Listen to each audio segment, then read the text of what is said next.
Hey guys, welcome back to the channel. It has been a month since I moved to Ho Chi Minh City in Vietnam, and the experience has been pretty exciting. The city's pretty vibrant, and it's been also really culturally enriching experience for me. And so that's why I'm making this video. I kind of want to talk about some of the things that you can expect if you move to Ho Chi Minh City. I think there are 5 of the things that I kind of isolated out. First of which is the culture and the lifestyle. Lifestyle here is a little bit different. It is very chaotic. The city is a vibrant city with a lot of new developments, new high-rises. It has a nice combination of modernity with the Vietnamese culture that's here.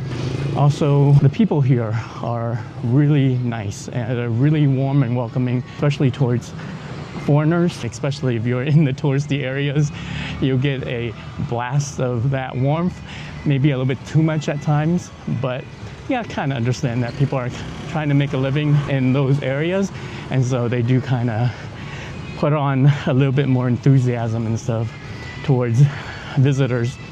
But once you get out of those areas, like I'm living in more of a local area, it's actually quite nice. People are really genuine in the way they interact with you. There is actually something over there, they're setting up something at the apartment for some kids, I think on the 1st, so I think it's on Sunday that they're having this little thing for the kids. So they're testing out the audio. Hopefully it's not loud. Actually, let me cross this area and then we'll talk again. If you really want to get on the good side of locals, what you should do is learn a few phrases that you can talk to them, to thank them or to say hello, like xin chào and cảm ơn or cảm ơn. And those actually are really easy phrases to learn. As far as my Vietnamese is concerned, it's kind of okay. I can communicate, I can get food, I can get around, and just kind of communicate in a short, easy burst. As far as conversational Vietnamese is concerned, it's a little bit hard. So I do try to practice once in a while, and when people see an effort from me to learn the language and to talk to them, it's been pretty interesting. You know, pretty good responses from people. They're really, really happy that you are taking the time to learn the language. So always win extra points. The second thing that you should expect over here is the cost of living is quite affordable and quite low. If you are a foreigner or an expat visitor here and you want a short-term stay, you can probably find in the more touristy areas for accommodation, like District 1, District 2, the Thao Dinh area. You also have District 3 and District 7 have a lot of expats and foreigners. Those places you can probably get an apartment for anywhere from $500 to $1,500 per month. Where I'm staying, which is outside of those areas, more of a local area, is District 8. I have a 2-bedroom, 2-bath apartment. I would pay about $400 per month. The equivalent in the other districts that I had mentioned earlier, I think it's probably about $500 to $600. Whether you decide to be closer to people that are like you or you decide to be a little bit further away, I think the cost of living for accommodations here is pretty cheap. Also though, I forgot the one thing about accommodations. With me, I have to pay utilities, property management fee, and also parking. The total for all 3 combined together is like 88 US. In California, I think that would have been just my water bill. But here, that's just a small component of your overall bill, which is kind of insane in itself. If you are even a shorter stay, guest houses you can get for about 20 US per night. If you are staying at hotels, they start at about, I think about $50 per night. But if you do want to stay in probably ritzier places, like the Hilton in Saigon, it's about $150 per night. And the Park Hyatt, I think it's $450. which is crazy expensive. But there is a wide range of affordability depending on what you like. When it comes to transportation, it's quite easy. It's also really affordable. You can pretty much use Grab, which is like the Uber in Southeast Asia, to get anywhere in the city and outside the city. Talking about roughly a little over $1.25, $1.50 for every 15 minutes of the ride. And if you decide that you need a little bit more space, or if you have more people and you decide to get a car, it's double the price. And if you have a license and you know how to drive a scooter or motorcycle, then you can rent a motorcycle for roughly about $5 to $10 per day. Or if you stay here longer and you buy one, like I am, you can probably get a used bike for about $150 and up. I bought mine new, and it was just under $2,000 for my scooter. As far as gas is concerned, for me, it runs me about, I do a fill up every week for 80,000 Vietnamese dong, and that fills me all the way up, and that's roughly about $3, a little bit over $3. I wash my bike every couple weeks, and that's another 25,000 Vietnamese dong, and that's $1. Maybe tip them 10,000, which is about 40 to 50 cents. Third thing on the list, which is food is extremely affordable and so diverse here.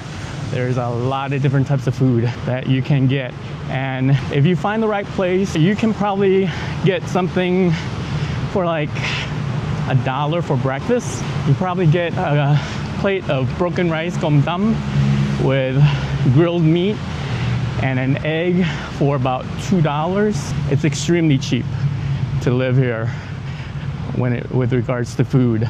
There's also a huge variety of different types of food that's available for you.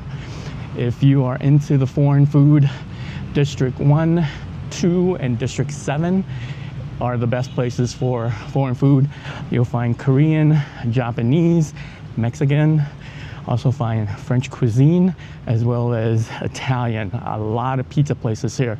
Pizza here is actually quite unique because they have a lot of ingredients that we're not used to in the United States, like shrimps and seafood, mussels and clams in your pizza.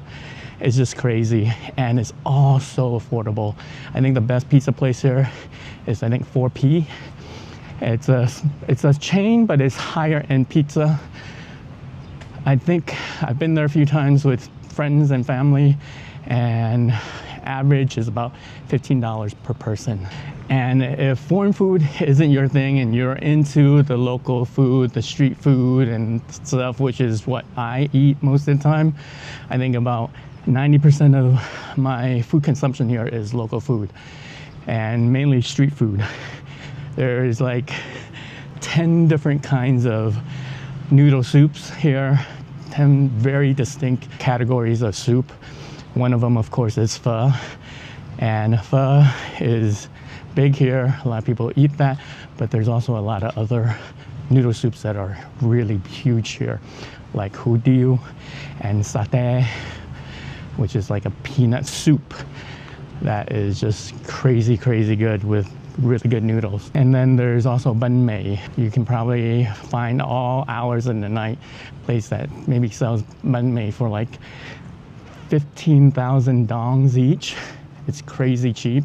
It's just not regulated to savory foods as well. In Vietnam, they love their sweets. So you have a lot of dessert soups. You also have a lot of cakes, a lot of different types of cakes. They love Jell-O here. They eat a lot of Jell-O here. And I'm actually starting to develop a taste for Jell-O myself. It is kind of unique here. A lot of different flavor ones. So if you're into sweets, this is a good place for sweets. And of course, there is the coffee culture. Fourth thing on here, coffee is a social institution and has its roots in French colonialism. course, I think it's the French that really introduced the coffee to this area, and they've kind of run with it. It's a really unique aspect of Vietnamese culture. 24 hours a day, whether it's morning, noon, or night, you'll have people meeting up for coffee. People usually meet up during the mornings. I myself meet up with a group of people in the morning to just shoot the shit and see how everybody's going, and then we go about our day, which is kind of nice to kind of check in with friends on a daily basis. But I don't usually go out every day. Some people I know, they go out every single day, rain or shine. But that's just how it is here. And it's also like extremely affordable. You can probably get a cup of coffee for about 10 to 15,000 Vietnamese dong, and that's really cheap. It's like 40 to 50 cents. The standard coffee of choice in Ho Chi Minh City in Vietnam is cà phê sữa because it's hot, so people go with iced coffee, Vietnamese drip iced coffee with condensed milk. I personally like cà phê đen đá, which is iced black coffee, no sugar, no cream, nothing. That's just how I drink my coffee. But there are also a lot of different varieties of coffee. One of the ones that I'm kind of gotten into lately is cà phê muối. It's salted cream that's put into coffee, and it is so good. Also, some of the more innovative stuff here are like the egg coffee. There's also coconut coffee. Love coconut coffee myself as well. But coffee culture is definitely a thing here. It is an addiction, but it is also a nice way to meet up with friends and catch up. And then finally, when you're living here long enough, you don't want to be in town all the time. So it's really easy to get around in Vietnam in general. For the Ho Chi Minh area, you can ride your bike an hour to Can Gia, and then you'll have some really good seafood. A lot of locals do that on the weekends. They go on day trips. I myself have done a couple of day trips here and there. I've actually gone a little bit further to Da Nang for 5 days, but just within this area. 3 hours from here, there's the Mae Tho area, which is the Mekong Delta. And then if you want to go even further south, there's Pho Quoc Island. You can ride down there and take a boat over to the island, or you can fly to the island. But also going north to Da Lat and Nha Trang is also something that a lot of people do on the weekends. So that's what it's been like living in Vietnam for the past month. Having moved here, it's been a little bit scary. But I think, honestly, if you do end up coming to Vietnam, embrace the brick chaos. It's chaotic here, bikes all over the place, and also live like a local. Dine on street food, visit the wet market, embrace the culture that you're living in. And finally, be open-minded. It's a very different culture here. Things are done at very, very different paces compared to how we're used to things in Western society. So a little bit patience and understanding actually goes a really long way living here. But overall, it's been a really good experience. I hope this helps you if you're visiting here, and if you enjoyed this video, like and share and subscribe if you're interested in seeing how I come along living in Vietnam as an American expat. Again, thanks for getting lost with me, and I'll see you on the next one.